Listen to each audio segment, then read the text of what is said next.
अस्सलाम वालेकुम friends. Drama serial शिद्दत बहुत ही इंटरेस्टिंग मोड पर आ गया है। इसकी आने वाली एपिसोड में हम देखेंगे कि एक तरफ तो सुल्तान बड़ी चालाकी से असरा और मशल की ना सिर्फ दोस्ती खत्म करवाएगा बल्कि जुनैद के दिल में मशल के खिलाफ शक का बीज भी बो देगा और मशल से इस बात का बदला लेगा जो मशल ने इसरा से कही थी कि असरार को छोड़कर तुमने इस खपती सुल्तान से शादी क्यों की। और फिर इन सब खराबियों का इल्जाम भी असरा पे डाल देगा और कहेगा कि ये सब तुम्हारे दिमाग का फतूर है, तुम्हारी इल्यूजन है, तुम जो करती फिर रही हो। और दूसरी तरफ मशल जिसको अपने और जुनैद की मोहब्बत पे बहुत नाज होता है, जुनैद के इस पर इस तरह शक करने की वजह से इसका और जुनैद का रिश्ता भी खराब हो जाएगा। हम देखेंगे कि सुल्तान एक बहुत ही चालाक और मकार शख्स है। उसने पहले तो जानबूझकर असरा को बेवकूफ बनाया और असरा के हाथों इसकी दोस्त मिशल पे इल्जाम लगवाया कि मिशल सुल्तान के साथ इन्वॉल्व है। सुल्तान ने पहले तो असरा के मोबाइल से मिशल की तस्वीरें अपने मोबाइल में सेंड की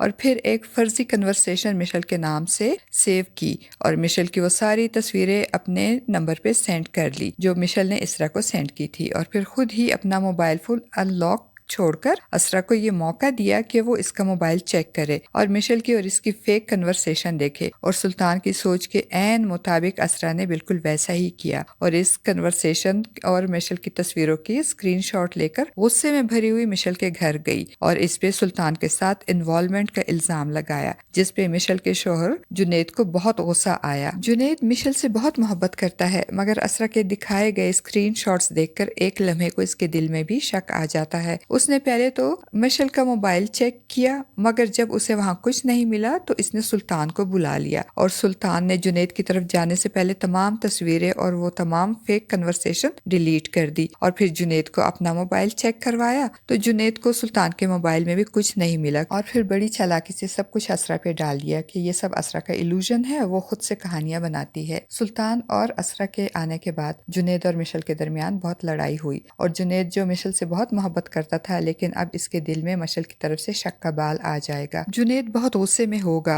और मशल से कहेगा कि अभी और इसी वक्त सामान पैक करो ताकि सुबह होते ही हम लोग ये घर छोड़कर चले जाएं। जुनैद सुल्तान के बाप को भी बता देगा कि वो लोग सुबह घर छोड़कर जा रहे हैं। सुल्तान के माँ और बाप जुनैद और मिशेल के इस तरह अचानक रातों रात घर छोड़ने की बात सुनकर परेशान हो जाएंगे क्योंकि इनको नहीं मालूम होता कि रात को सुल्तान की वजह से मिशेल और जुनैद के दरमियान क्या हुआ था और उन पर कैसी कयामत टूट पड़ी है। सुल्तान की माँ असरा के पास जाकर उससे वजह जानने की कोशिश करेगी और उसको कहेगी कि पता नहीं क्या हो गया है, मुझे लगता है मशल सारी रात रोती रही है और तुम दोनों तो बहुत पक्की सहेलियां हो, हर बात एक दूसरे को बताती हो, मुझे यकीन है तुम्हें जरूर कुछ पता होगा कि वो लोग घर छोड़कर क्यों जा रहे हैं। मगर असरा हर बात से लाइल्मी का इजहार करेगी और फिर जिस वक्त मशल जाते हुए सुल्तान की माँ से मिलेगी और घर की कीज इनको देगी तो सुल्तान की माँ एक बार फिर मशल से घर छोड़ने की वजह पूछेगी तो मशल बहुत उदासी से कहेगी जुनैद नाकाम हो गया है, रात एक आजमाइश से गुजरा है और हमारी सारी मोहब्बत मट्टी में मिल गई। जिस पे सुल्तान की माँ कहेगी ऐसा क्या हो गया है तो मशल आंखों में आंसू भरकर कहेगी कुछ नहीं, बस मुझे मेरी दोस्ती का सिला मिला है। दूसरी तरफ असरा सुल्तान के फोन से वो सारी कन्वर्सेशन गायब होने की वजह से परेशान होगी और जब वो सुल्तान से इस सिलसिले में बात करेगी तो सुल्तान उल्टा असरा पे नाराज होगा और ये साबित करने की कोशिश करेगा वो जो भी कह रही है ये सब इसके दिमाग का फतूर और इल्यूजन है। वो असरा को इल्जाम देते हुए कहेगा तुम्हारी वजह से मुझे अपने दोस्तों के सामने बेइज्जत होना पड़ा है। असरा अपने आप को प्रूव करने की कोशिश करेगी और सुल्तान से कहेगी ये मेरे दिमाग का फतूर नहीं है बल्कि आप गलत कह रहे हैं, मैंने खुद आपके मोबाइल में वो कन्वर्सेशन देखी थी। तो सुल्तान असरा पे इल्जाम लगाते हुए कहेगा मेरा फोन इधर उधर घर में पड़ा होता है, ये भी तो हो सकता है कि तुमने मेरा फोन उठाया हो और अपना या कोई और फर्जी नंबर मिशेल के नाम से सेव किया हो, एक चैट क्रिएट की और फिर इसके स्क्रीनशॉट्स लिए हो और स्क्रीनशॉट्स लेने के बाद तूने वो चैट डिलीट कर दी क्योंकि अगर चैट एग्जिस्ट करती तो मिशेल के फोन पर भी कोई मैसेज तो गया होता मगर मिशेल के फोन पे तो कोई मैसेज नहीं था। सुल्तान की बातें सुनकर असरा को तो जैसे सकता हो जाएगा। सुल्तान अपनी बात में वजन पैदा करने के लिए दोबारा कहेगा तुमको पता नहीं क्या हो गया असरा, खुद से चीजें सोचती हो और खुद ही कहानियां बनाती हो, तुम्हारा तो दिमाग खराब हो गया है। वो असरा पे इल्जाम लगाकर उससे गिल्टी फील करवाएगा कि तुम्हारी वजह से जुनैद और मिशेल के दरमियान लड़ाई भी हुई है और खुद बहुत खुश होगा कितनी आसानी से इसने ना सिर्फ असरा और मिशेल की दोस्ती खत्म करवाई बल्कि मिशेल और जुनैद के रिश्ते में दरार डालकर मिशेल से बदला भी ले लिया। फ्रेंड्स, आपको हमारा आज का ये रिव्यू कैसा लगा? कमेंट बॉक्स में अपनी राय का इजहार जरूर कीजिएगा।